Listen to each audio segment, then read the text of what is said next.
সরকারি চাকরি দেওয়ার নামে প্রতারণা। অভিষেক বন্দ্যোপাধ্যায়ের পিএর নামে নতুন এফআইআর। অভিষেক বন্দ্যোপাধ্যায়ের পিএ সুমিত রায়ের বিরুদ্ধে এফআইআর দায়ের। এফআইআর এর নাম রয়েছে প্রাক্তন তৃণমূল বিধায়ক সুজয় হাজরা সহ আরো একজনের।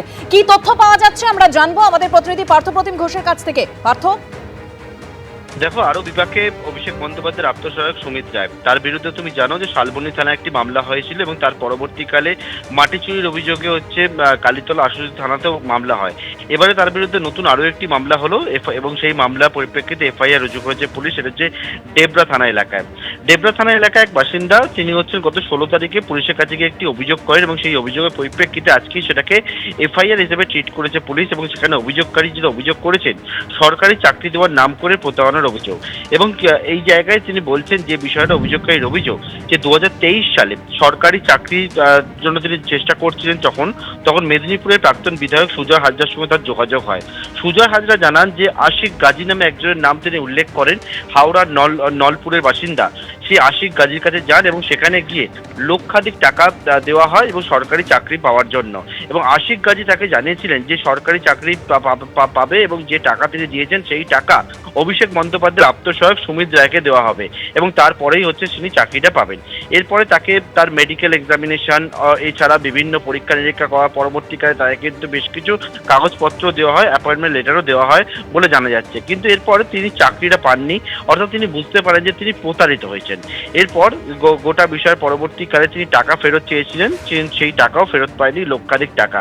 তারপরে তিনি ডেবরা থানায় গিয়ে গত 16 তারিখে অভিযোগ করেছেন এবং সেই অভিযোগের পরিপ্রেক্ষিতে পুলিশ আজকে এফআইআর রুজু করেছে, যার মধ্যে নাম রয়েছে সুজয় হাজরা প্রাক্তন বিধায়ক মেদিনীপুরের, নাম রয়েছে সুমিত রায় আত্মসহায়ক অভিষেক বন্দ্যোপাধ্যায়, এছাড়া আশিক গাজী নামে হাওড়ার নলপুরের বাসিন্দা এক ব্যক্তির, এবং তাদের বিরুদ্ধে প্রতারণা, অপরাধমূলক ষড়যন্ত্র, জালিয়াতি সহ একাধিক ধারায় মামলা রুজু করেছে পুলিশ। এর পাশাপাশি আরও একটি বিষয় তোমায় বলে রাখবো, সেটা হচ্ছে সুজয় হাজরা মেদিনীপুরের প্রাক্তন তৃণমূল বিধায়ক, যাকে তুমি জানো যে এর আগে গ্রেপ্তার করেছে শালবনী থানা পুলিশ। এবং সেক্ষেত্রে দেখা গেছিল তার অ্যাকাউন্টের সঙ্গে এই আত্মসহায়ক অভিষেক বন্দ্যোপাধ্যায়ের যে একটা সরাসরি টাকার লেনদেনের বিষয়টা সামনে এসেছিল। সুজয় হাজরার দুটি ব্যাংক অ্যাকাউন্টের হদিশ পেয়েছে পুলিশের শালবনী থানার মামলায় এবং সেই দুটি ব্যাংক অ্যাকাউন্ট ফ্রিজ করার জন্য আদালতের কাছে আবেদনও জানিয়েছেন তদন্তকারী আধিকারিকরা। ধন্যবাদ পার্থ। সোশ্যাল সাইটে কুৎসার অভিযোগ, আইনি পদক্ষেপের ভাবনা বিদ্রোহী সাংসদদের। তৃণমূল সাংসদ মহুয়া মৈত্রের বিরুদ্ধে আইনি পদক্ষেপের ভাবনা বিদ্রোহী সাংসদদের। ভার্চুয়াল বৈঠক করেন 20 জন বিদ্রোহী সাংসদ।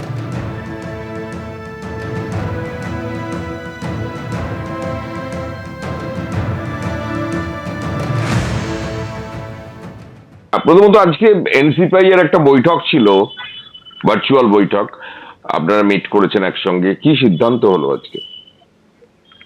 আমরা দুদিন আগেও একসঙ্গে বসে একটা আলোচনা করেছিলাম। মূলত যে ধরনের মিথ্যাচার করছেন বিগত দিনে যারা আমাদের সতীর্থ ছিলেন তৃণমূল কংগ্রেস থেকে, তার মধ্যে বিশেষভাবে কীর্তি আজাদ এবং মহুয়া মৈত্র, তাদের বিরুদ্ধে একটা আইনি পদক্ষেপ নেওয়ার কথা ভাবা হয়েছিল গত দিনের বৈঠকে। এবার তার মধ্যেই একটা দিন মাঝখানে গেছে, আমরা দেখছি এমনভাবে, বিশেষ করে মহুয়া মৈত্র টাকার অঙ্ক তুলে বলছেন নাকি লেনদেন হয়েছে। আমরা এর বিরুদ্ধে আজকে একটা ভার্চুয়াল মিটিংয়ে 20 জন মিলে সিদ্ধান্তে এসেছি যে এর এই মিথ্যা কথার বিরুদ্ধে আমরা বিশেষভাবে সংবাদ মাধ্যমের মাধ্যমে, আপনাদের মাধ্যমে জানাতে চাই যে কোনো রকমের আর্থিক লেনদেন হয়নি। এবং উনি যে 4 কোটি তারপরে মাসে মাসে 1 কোটি খবরটা দিচ্ছেন, তার মানে উনি কি কারোর সঙ্গে যোগাযোগে আছেন যারা ওকে এই টাকাটা দেবে বলে বলেছে? মাস আগে অবধি যখন আমরা বিধানসভা নির্বাচন চলছিলাম তখনও তাদের প্রবলেম ছিল, যদি অভিষেক ইজ দ্য প্রবলেম বা দল ইজ দ্য প্রবলেম, তাহলে 1 মাস আগেও সেটা প্রযোজ্য ছিল। তাহলে এই এমপিগুলো ওই 1 মাস আগে অবধি তারা কিন্তু গলা ফাটিয়ে বাজেট সেশনে ঝগড়া করতো যে আমি বলবো দলের হয়ে। তারা হেলিকপ্টারে করে আমি প্রচার করেছি, রিক্সায় করে, বোলেরো গাড়িতে, হেলিকপ্টারে করে তারা দলের টাকায় প্রচার করেছে। তারা আজকে আমাদের নীতি শেখাবে? কেন আইনত দ্বারস্থ হন না কেন? What is the problem? ABP Ananda, এগিয়ে থাকে, এগিয়ে রাখে।